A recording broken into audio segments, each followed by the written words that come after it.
Welcome again to Earlswood Baptist Church House Group, and we're going to start a new series today. This is from the Bible Society and it's called Life, spelt just as it says there.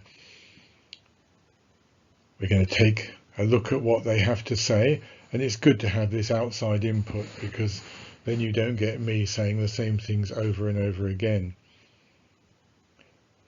In this series there are 6 streams, and each of those have actually got 6 sessions on them, and they draw deeply on the Bible and spiritual practices that have inspired and sustained Christians throughout the centuries. And we're going to start by going through the 6 starters and see how we get on with those, and then review whether we do any more. The Still Life stream looks at our busy world and how we can get close to God. And perhaps it's centered around the idea of love for and from God, which is the foundation of our faith. If we did the full 6 sessions, it will stress the value of prayer, silence, solitude, observation, listening, and slowing down to help us recognize God's presence in our daily lives, which really, if you come down to it, are different aspects of our prayer life. This session we're going to do today explores the importance of developing a rhythm of prayer, and we're going to start with a very young looking Pete Gregg. Just for a change, more of Pete Gregg, but here he looks extremely young.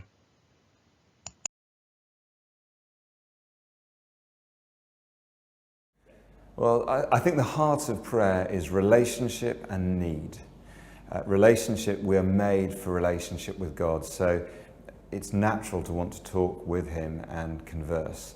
Need, in that I don't think anyone has a problem with prayer. The moment that someone gets a diagnosis of cancer, they pray. The problem we have is not with prayer, but it's with need and complacency. And so Augustine once said, "You have placed salt on our lips that we might thirst for you." And I think God allows all sorts of things in life to make us hungry for God, and the outworking of that is prayer. And the bad news is we all find prayer difficult, even though it's natural. The good news is that we can all grow in prayer, and that God is more committed to helping us pray than we are. And so we're all on a journey. You never graduate, but we can all go deeper in our relationship with God. Richard Foster talks about prayer being really the most essential of the spiritual disciplines, and I think it is, because it's from that everything else flows. It's important we have a big understanding of prayer. Prayer is not just a slot machine for kind of getting stuff off God. Prayer is about conversation, and in fact it's also about silent conversation. Prayer is about changing things out there, but it's also about being changed. And so fasting, celebration, generosity, all of these things I think flow from an intimate conversation with the Father. And that, of course, is what we call prayer.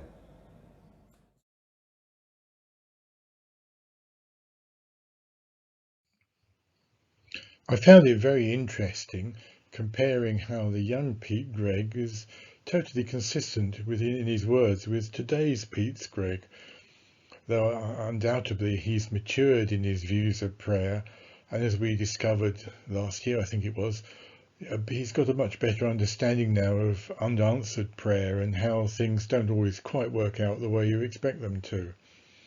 But the points he makes here go all through his teaching, I think. The idea of prayer as conversation with God, and prayer is driven by relationship with God and from the needs that we have as well. These are all obvious points, but they're good to be reminded of. Next, we're going to look at a very different approach to prayer from Daniel in chapter 6, verses 1 to 14. Daniel chapter 6. It pleased Darius to appoint 120 satraps to rule throughout the kingdom, with 3 chief ministers over them, one of whom was Daniel. The satraps were made accountable to them, so that the king might not suffer loss. Now Daniel so distinguished himself among the chief ministers and the satraps by his exceptional qualities that the king planned to set him over the whole kingdom.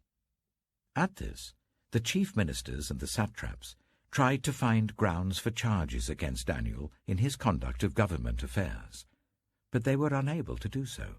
They could find no corruption in him because he was trustworthy and neither corrupt nor negligent.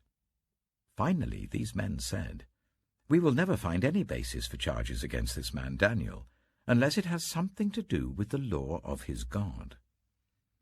So these chief ministers and satraps went as a group to the king and said, "May King Darius live forever. The royal ministers, prefects, satraps, advisers, and governors have all agreed that the king should issue an edict and enforce the decree that anyone who prays to any god or human being during the next 30 days, except to you, your majesty, shall be thrown into the lion's den. Now, your majesty, issue the decree and put it in writing so that it cannot be altered, in accordance with the law of the Medes and Persians, which cannot be repealed." So King Darius put the decree in writing. Now when Daniel learned that the decree had been published, he went home to his upstairs room where the windows opened towards Jerusalem. 3 times a day he got down on his knees and prayed, giving thanks to his God, just as he had done before. Then these men went as a group and found Daniel praying and asking God for help. So they went to the king and spoke to him about his royal decree. "Did you not publish a decree that during the next 30 days, anyone who prays to any god or human being except to you, your majesty, would be thrown into the lion's den?" The king answered, "The decree stands, in accordance with the law of the Medes and Persians, which cannot be repealed." Then they said to the king, "Daniel, who is one of the exiles from Judah, pays no attention to you, your majesty, or to the decree you put in writing. He still prays 3 times a day." When the king heard this, he was greatly distressed. He was determined to rescue Daniel and made every effort until sunset to save him. The background to Daniel is probably familiar to us, how he was taken prisoner, probably as a teenager, by the Babylonians when Jerusalem was captured and destroyed. He faced all kinds of challenges, hold on to his Jewish faith in another culture. He was obviously a gifted and intelligent man, and he became a senior statesman in the government of Babylon, in fact through several Babylonian leaders and despots. His enemies were unable to fault him in his work, so they used his religion to set a trap and bring him down. When we come to Daniel's prayer life, his culture is superficially very different from ours, and his prayer life and relationship with God seem to follow the accustomed Jewish practices, which include a routine of praying in his room on his knees 3 times a day. And when he did this, there were consequences of continuing his habitual and public prayer. As we well know, he chose to risk being thrown in the lion's den. And perhaps when we look at this account, we can ask, is this similar in any way to our culture, if we leave out the lions? Daniel's method of prayer may not map very well into our day, and indeed into the New Covenant, as Jesus teaches us a wider range of things about prayer.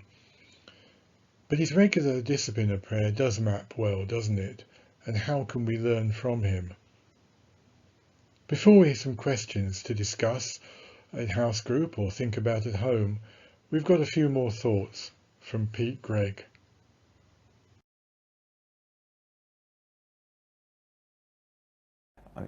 Dallas Willard talks about prayer being conversation as we work together, partner with God, really. And I think that notion of partnership is integral to our understanding of prayer. You know, Blaise Pascal said that God has instituted prayer in order to give us the dignity of causality.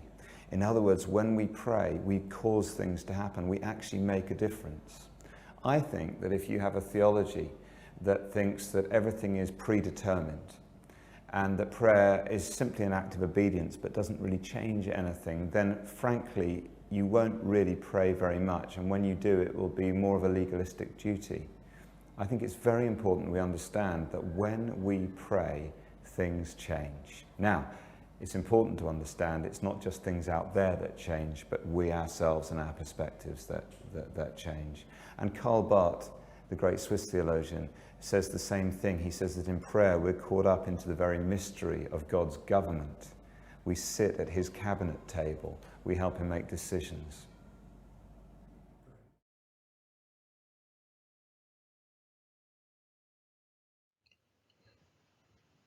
Some questions as we come to reflect on tonight and respond.